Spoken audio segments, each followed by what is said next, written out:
essere qui. Questo momento penso che sia la risposta più bella che potevamo dare. L'ultima generazione e tutte le altre realtà che sono intervenute qui contro la repressione non si fermeranno davanti a questo e ci aspettano dei grandi mesi avanti. Grazie a tutti.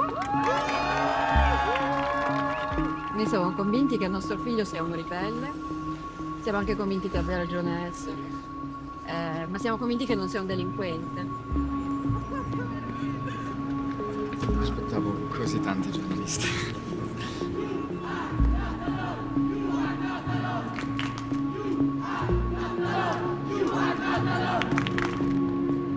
Simone Ficicchia non è un criminale, è un cittadino preoccupato. Siamo tutte preoccupate.